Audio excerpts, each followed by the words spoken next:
Good evening. Tonight we're reading A Connecticut Yankee in King Arthur's Court by Mark Twain. Chapter 29. The Smallpox Hut. When we arrived at that hut in mid-afternoon, we saw no signs of life about it. The field nearby had been denuded of its crop some time before and had a skinned look. So exhaustively had it been harvested and gleaned. Fences, sheds, everything had a ruined look, and were eloquent of poverty. No animal was around anywhere, no living thing in sight. The stillness was awful. It was like the stillness of death. The cabin was a one-story one, whose thatch was black with age and ragged from lack of repair. The door stood a trifle ajar.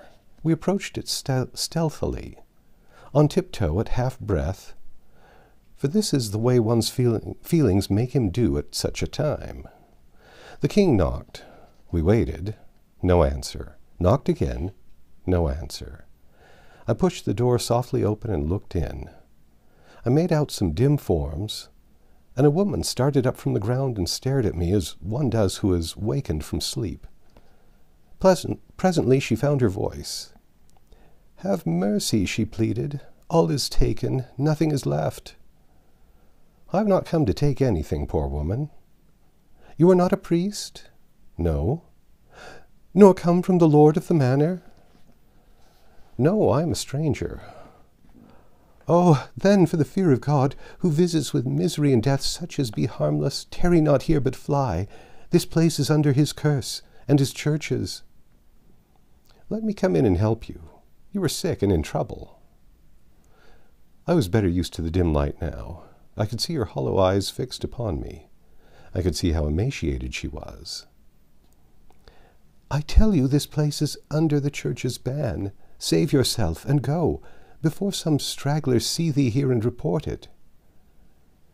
"Give yourself no trouble about me. I don't care anything for the church's curse. Let me help you." "Now, all good spirits, if there be any such, bless thee for that word. Would God I had a sup of water. But hold, forget I said it, and fly, for there is here that even he that feareth not the church must fear, this disease whereof we die. Leave us, thou brave good stranger, and take with thee such whole and sincere blessings as them that be accursed can give." But before this I had picked up a wooden bowl and was rushing past the king on my way to the brook. It was 10 yards away. When I got back and entered, the king was within, and was opening the shutter that closed the window hole to let in light and air. The place was full of a foul stench. I put the bowl to the woman's lips, and she gripped it with her eager talons.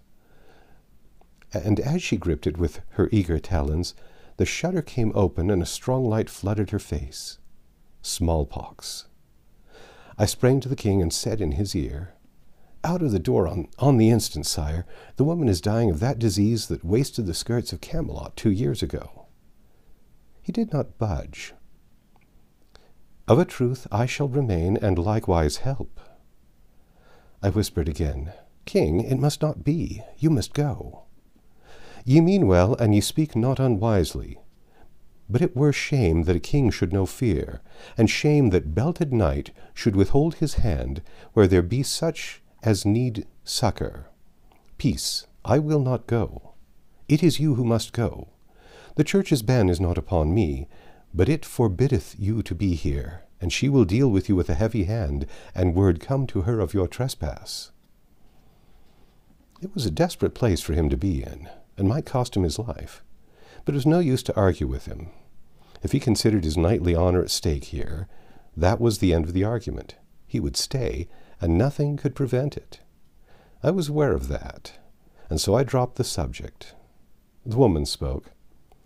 "Fair sir, of your kindness, will ye climb the ladder there, and bring me news of what ye find? Be not afraid to report, for times can come when even a mother's heart is past breaking, being already broke." "Abide," said the king, "and give the woman to eat. I will go." And he put down the knapsack. I turned to start, but the king had already started. He halted and looked down upon a man who lay in a dim light and had not noticed us thus far, or spoken. "Is it your husband?" the king asked. Yes. Is he asleep? God be thanked for that one charity, yes, these 3 hours. Where shall I pay to the full my gratitude? For my heart is bursting with it, for that sleep he sleepeth now. I said, We will be careful. We will not wake him. And know that he will not, for he is dead. Dead? Yes, what triumph it is to know it.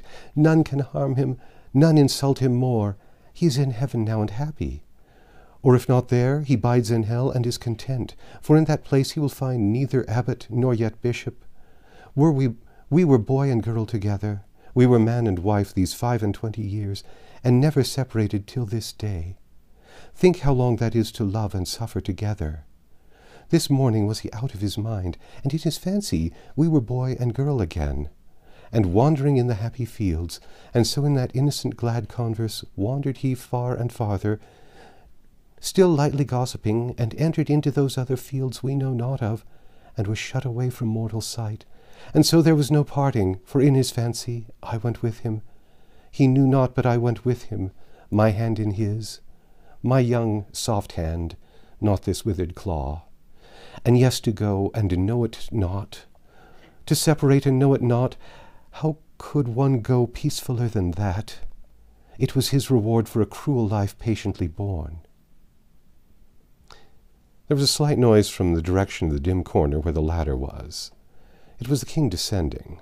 I could see that he was bearing something in one arm, and assisting himself with the other. He came forward into the light. Upon his breast lay a slender girl of 15. She was but half conscious. She was dying of smallpox. Here was heroism at its last and loftiest possibility, its utmost summit. This was challenging death in the open field unarmed, with all the odds against the challenger, no reward set upon the contest, and no admiring world in silks and cloth of gold to gaze and applaud.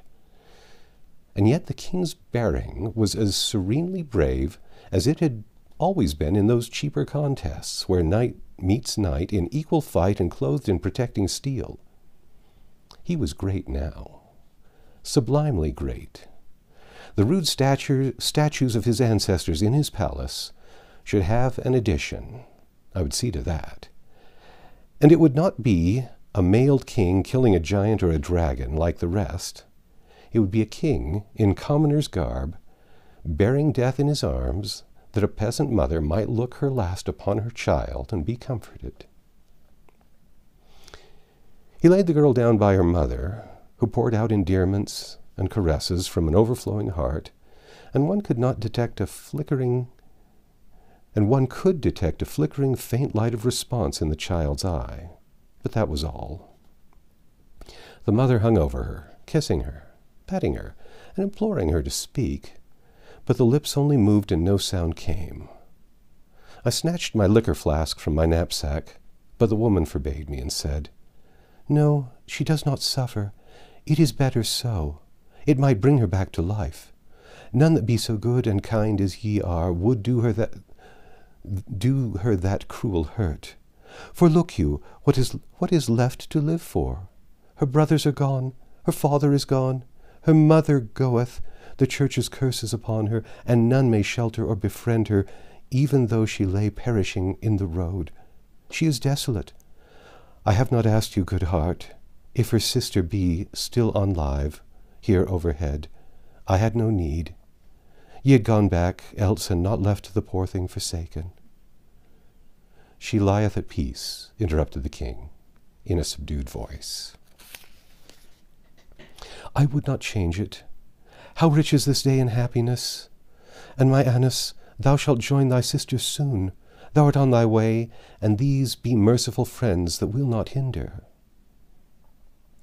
And so she fell to murmuring and cooing over the girl again, and softly stroking her face and hair, and kissing her, and calling her by endearing names. But there was scarcely sign of response now in the glazing eyes. I saw tears well from the king's eyes and trickle down his face. The woman noticed them too, and said, "Ah, I know that sign. Thou'st a wife at home, poor soul, and you and she have gone hungry to bed many the time, that the little ones might have your crust. You know what poverty is, and the daily insults of your betters, and the heavy hand of the church and the king. The king winced under this accidental home shot, but kept still. He was learning his part, and he was playing it well, too, for a pretty dull beginner. I struck up a diversion. I offered the woman food and liquor, but she refused both. She would allow nothing to come between her and the release of death. Then I slipped away and brought the dead child from the loft and laid it by her. This broke her down again, and there was another scene that was full of heartbreak. By and by, I made another diversion and beguiled her to sketch her story. Ye know it well yourselves, having suffered it, for truly none of our condition in Britain escape it. It is the old weary tale. We fought and struggled and succeeded, meaning by success that we lived and did not die. More than that is not to be claimed. No troubles came that we could not outlive, till this year brought them. Then came they all at once, as one might say, and overwhelmed us. Years ago the lord of the manor planted certain fruit trees on our farm, in the best part of it too, a grievous wrong and shame. But it was his right, interrupted the king. None denieth that, indeed, and law mean anything. What is the Lord's is his, and what is mine is also his. Our farm was ours by lease, therefore 'twas likewise his, to do with as he would. Some time ago 3 of those trees were found hewn down. Our 3 grown sons ran, frightened, to report the crime. Well, in his lordship's dungeon, there they lie. Who saith, there they shall lie, and rot till they confess? They have not to confess, being innocent, wherefore they will will they remain until they die. Ye know that right well, I ween. Think how this left us, a man, a woman, and 2 children, together a crop that was planted by so much greater force.